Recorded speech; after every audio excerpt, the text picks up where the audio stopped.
Welcome to Inspire. We're so happy to have you here. On this show, we're featuring women using technology in interesting and inspiring ways.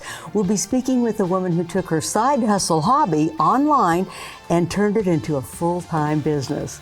And we'll talk with a high school math teacher who is leveraging high tech in the classroom. Coming up next on Inspire.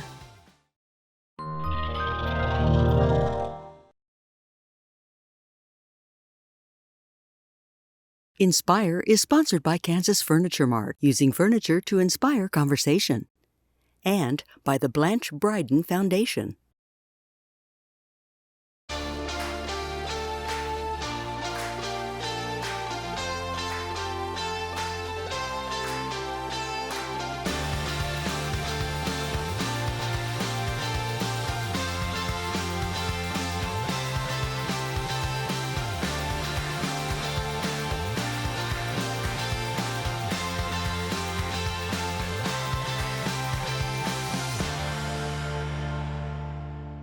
Joining us today as we take a look into the world of high tech is Katie Van Vlericum, owner of Insect Art Online, and Sheriel Dela Cruz, math consulting teacher at Highland Park High School. Welcome to Inspire, ladies. Thank you. So, Katie, I want to start with you. Talk about your business and how you got started, and then I want to bring you in, Sheriel. Talk about how you decided to get involved with your students online. So, talk with us about your business. My business is called Insect Art, and I sell on the platform Etsy. My business started in 2006 when I just kind of had a hobby and thought maybe I could sell a few extra on the side. I didn't really expect to make it my full-time thing at any point, but after I lost my job in the construction industry in the recession of '08, I kind of was forced to see if I could make a go at it, and it took a long time, but 14 years later, wow, it's a good business for me. And what exactly do you do? My business right now has evolved over time. It started out where I would make a framed piece of artwork, including dead bugs, like mostly butterflies, but also other interesting things like cicadas or dragonflies, and sell it more as a piece of art, not just a scientific display. Okay. That got me along for several years, and then I realized that people really wanted to get on the do-it-yourself bandwagon, and they wanted me to prepare the insects, and then they can do the work of gluing it into the frame of their choice and say that they made a piece. So that's what I do today. Is I prepare specimens. I import them and get them ready for you to glue into your own piece. I also still do make some finished pieces of art, mostly jewelry. Okay. Butterfly wing stuff, and also jewelry made out of beetles. And you brought some beautiful specimens here today that I can't wait for our viewers to check out. And Sheriel, I'm going to bring you into the conversation. Talk about your work over at Highland Park. Yes, so my students and I did a project that was actually inspired by Buck Institute's project-based learning, Slow the Spread, but I modified it because I wanted to also promote global awareness. So in this project, students used a design process that help develop an app that helps slow the spread of COVID-19 in their community and other countries. So they analyzed data of COVID-19 cases in 2 different countries. Of course, they chose the countries because we wanted to compare data and preventive measures.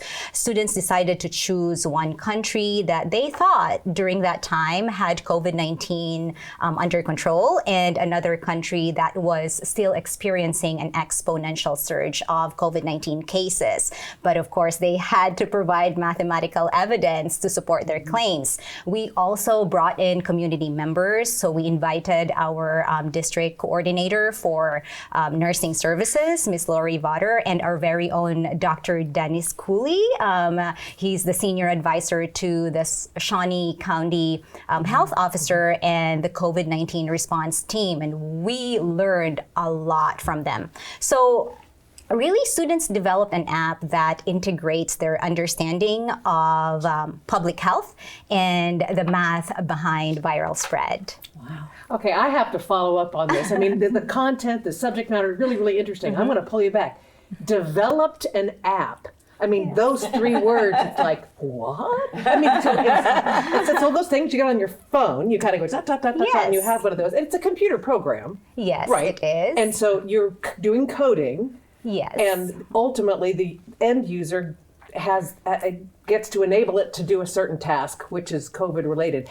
Can you explain how your students even learned that coding piece? Is there a commercially available kit? Well, there are several apps out there. There are several software development kits, which are free and also not free. But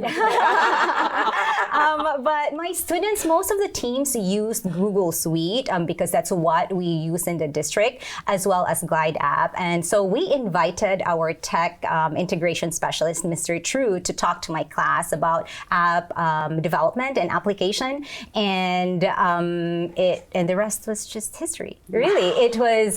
They talked about just different progressive web application, and the students had an option to use either a Google Slide, a Glide app, or even an Android or Apple SDK. So they had a voice and choice. I want to compliment you on engaging your students like this and actually not only letting them choose that, but the country that they wanted to work with. What was their excitement level or learning level, what they wanted to do? You know, I mean, like COVID-19 is very timely and relevant, and I think that really motivates them to do the work. I mean, I've seen students online still trying to do their project at 9 and at 10 p.m. Wow. And so that was really motivational. And we really wanted, because our main goal was really to have that math project beyond our classroom. So we didn't want it to be just another math project, but we wanted it to go beyond the classroom and make a positive global impact. So that was their main motivation. And speaking of global, these beautiful specimens here have come from around the world. Yes, they come from insect farms. Most insects are farmed in either Southeast Asia or in South America. So the specimens that you see here today are from those two areas. Farmers make a sustainable living farming insects instead of doing a method of agriculture that might actually ruin the native ecosystem where they live. Right.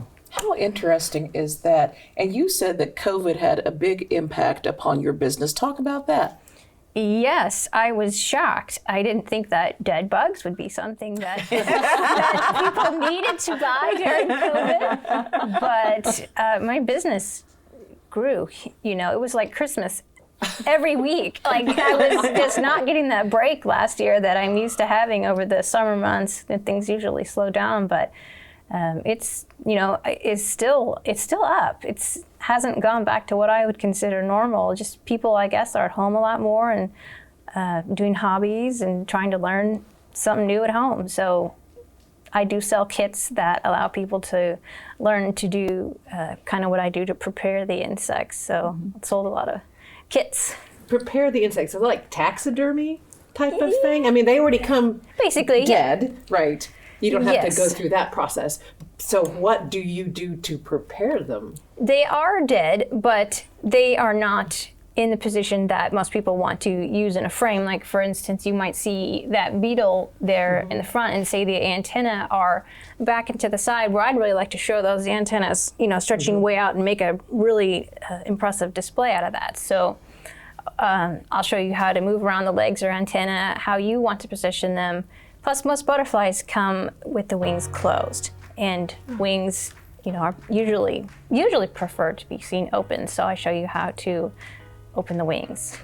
This is fascinating, and we're going to be back with Katie and Sheriel for more on Inspire. Do stay with us. We continue our cyber discussion after this very short break. Right back.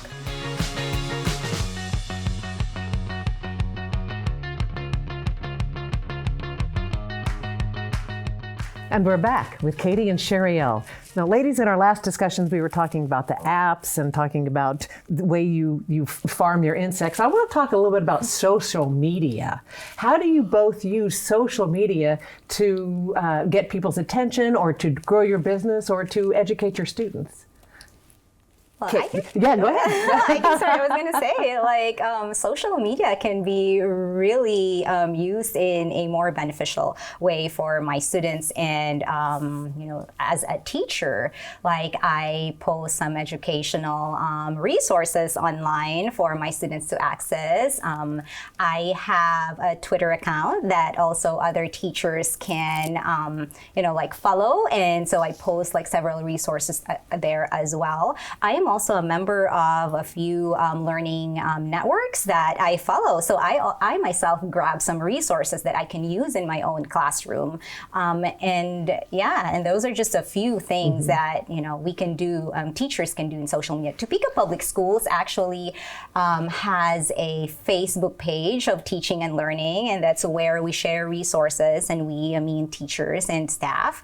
And because we are working, we're heading to that goal of education and having a success for every student together. So, and I think that social media is such a great tool for students to collaborate and share resources. Katie, you would use social media very differently. Yes, on the business end, I use it to let people know when I'm getting something new in that's usually sells quickly, so that they have a heads up on that, or when I'm having a sale, things like that. But I also use it as a little bit of a educational platform, not too different from Sheriel. I like to really use my platform to harp on the importance of insect conservation and what you can do at home, create a pollinator garden, or just try to make insects something that's not scary and something that people like to save. I've followed the basketball team at Highland Park for years. Love it. What have you learned from the students in your class? Well, I learned tons of things from them, from their background. I mean, we have so much, we have different backgrounds. I came from the Philippines, and so I share with them my cultural backgrounds as well. And then my students, I have a very diverse group of kids. And so I just learned different cultures, as well as the app, for example, I learned a lot from what they created. I learned of different interventions from different countries. I mean, I didn't have that much time to look at every single country's intervention, but that was really a way for me to get those information from the kids. So when we do, it's all about relationship building. They open up to me, and as well as I share some things about me with them. And so we just learn from each other as we go through content. That's where we also dig deeper into relationship building. Katie, I have to ask you something, because I found out before we got on the air that you had done something prestigious that I want to share with our viewers. Would you tell us about that? You're talking about the live butterfly. Yes, I am. That's so cool to me. Well, I'm a docent at the Topeka Zoo, and one thing that the Topeka Zoo does in the late summer is catch monarchs and tag them. So I help with some of those events, and sometimes the kids that are also volunteering to catch butterflies aren't very careful with those butterflies.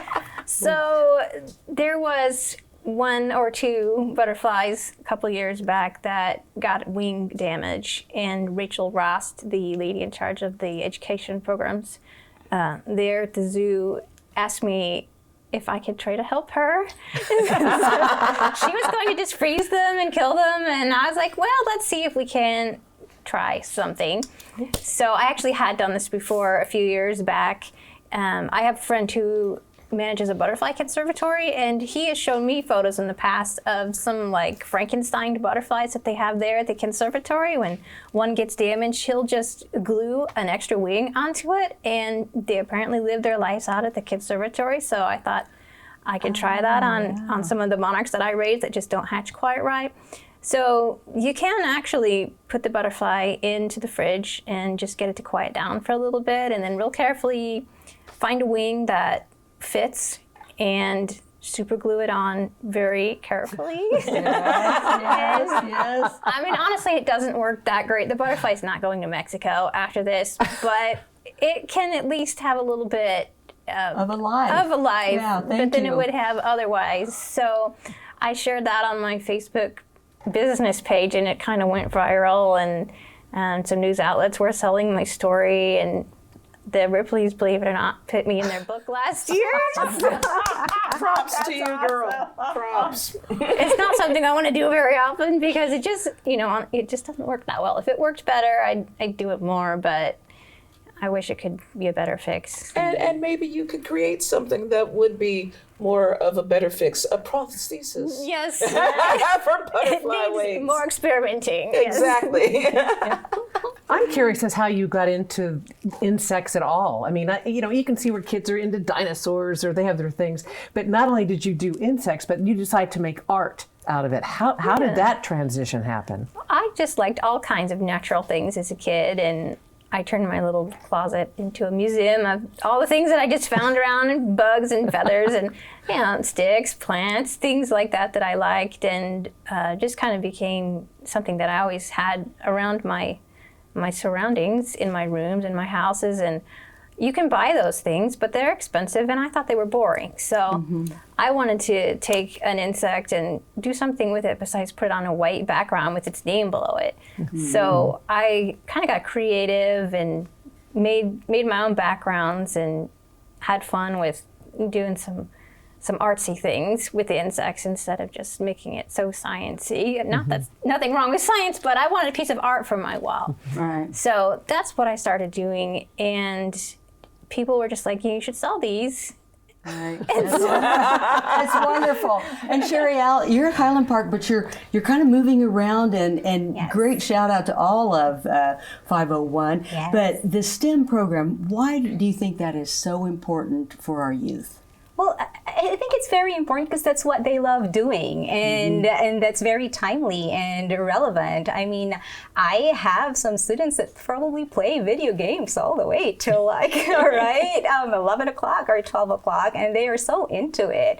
And so that's also a way to motivate them into education. And we actually have a really good comprehensive PK-12 STEM program at Topeka Public Schools, and so we really advocate for it.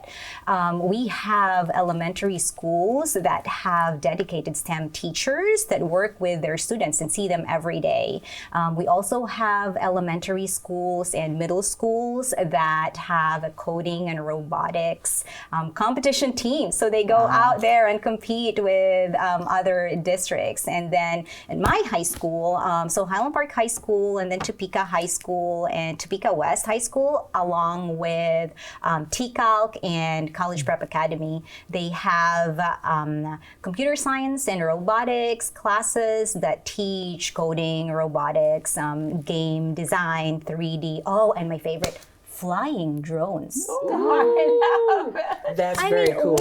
So we are developing every day, and so they have to be Flying drones and maybe flying insects for your new app. Yes, and these kids are very innovative, and so we need to enhance that and reach that, right? And 21st century skills, very important. So it's not only beneficial like at the present, but as they move forward as well when they leave, high school. It's exciting. Yes. Well, You never know. We might have a future Bill Gates. So Yeah, You never So know. We you do. never know. right here from the state of Yes, Kansas. yes, How from cool would Topeka that- Public That's right, Schools. from Topeka Public Schools. That's so Yes. awesome. Sherielle and Katie, thank you both for being here. This has been a wonderful conversation, and I love that ladies are getting it done, not only in business, but cyberspace, and what you're doing and your passion for it is definitely evident. So thank you for being with us, and certainly great to hear about all the amazing things that both of them are doing to utilize the internet to enhance their education and business operations. Coming up next, put that phone down and unplug. Janet Thompson-Jackson helps us hit the reset button with some restorative yoga. Stay with us.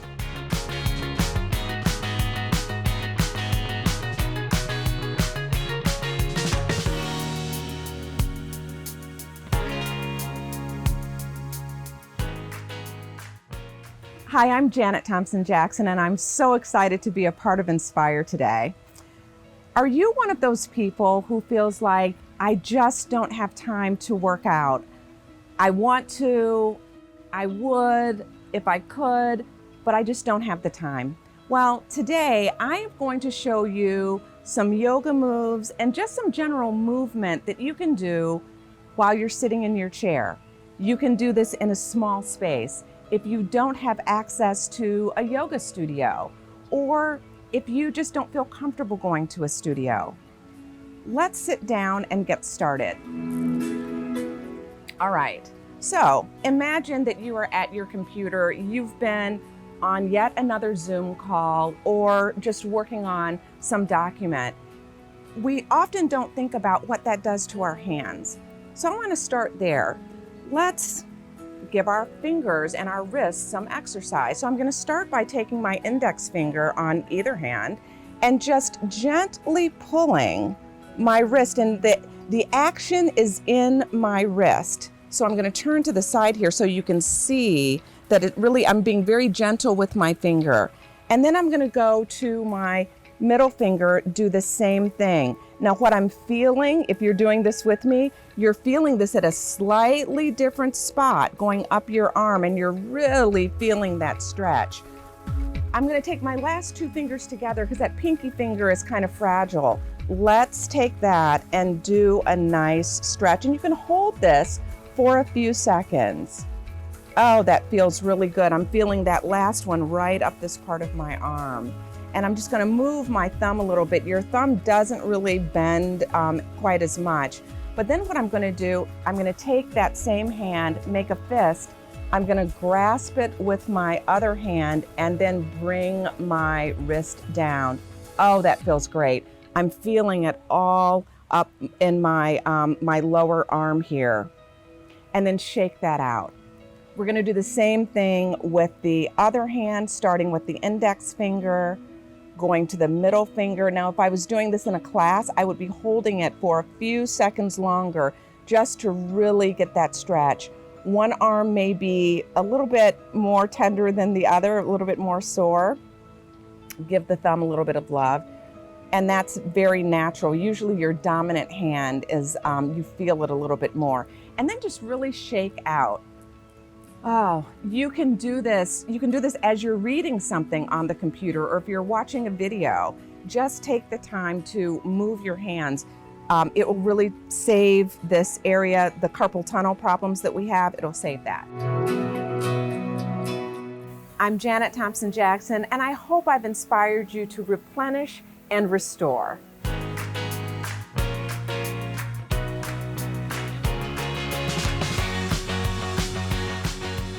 Thank you, Janet Thompson-Jackson, for those helpful tips to keep us moving every day.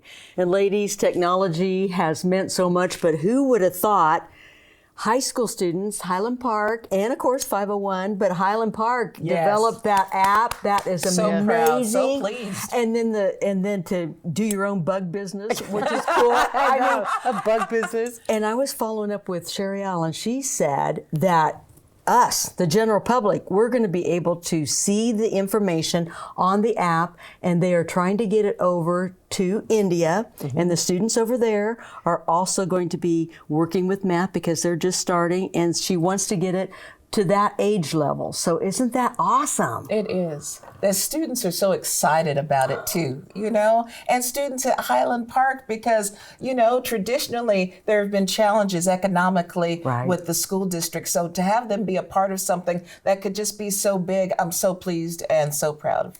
Excellent. And I know you use apps and technology and so forth all the time. Gosh. Everybody does.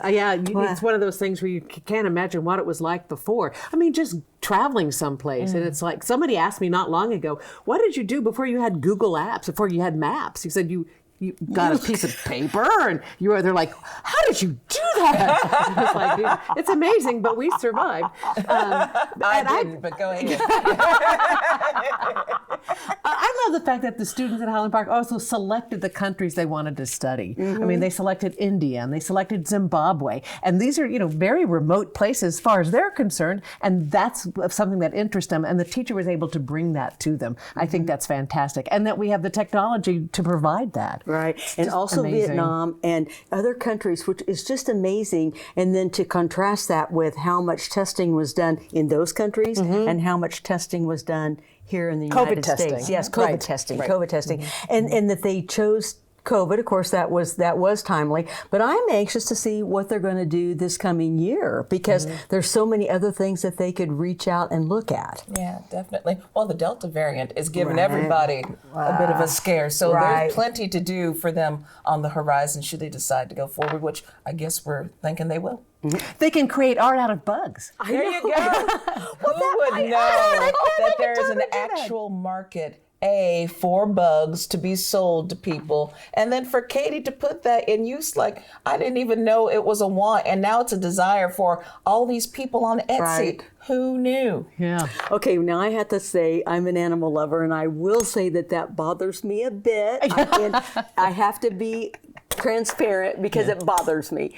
But they are beautiful. I just wish there was a way other than nature that those things could be created, that a replica could be created. But think of the educational piece as well. When they see these, you get curious. What kind of, what is this? And they go look it up and find out more about the bugs, and all that kind of education really does help in the long run. Well, and think about the families who are spending quality time, especially during COVID, when she said her numbers multiplied exponentially. Right. The families are getting together on a project. They don't know anything about the bugs. Let's all get together and have some family time putting together these pieces. And we have a memento of something that we did during COVID. So I get you, but I'm trying to think bigger picture about all the moments.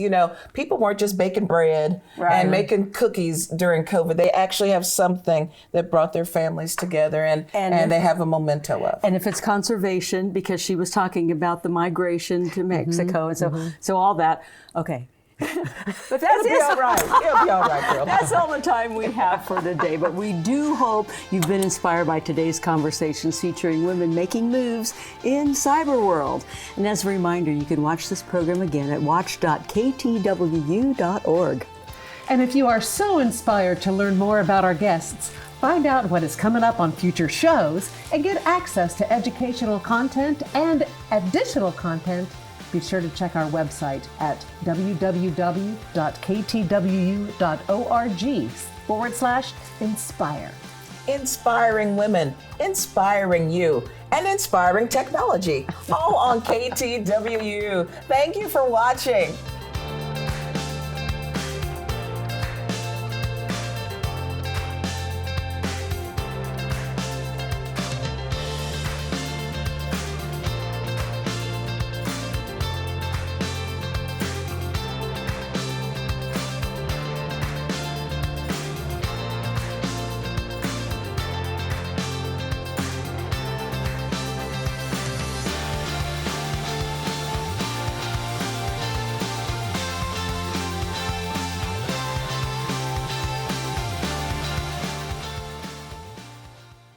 Inspire is sponsored by Kansas Furniture Mart, using furniture to inspire conversation. And by the Blanche Bryden Foundation.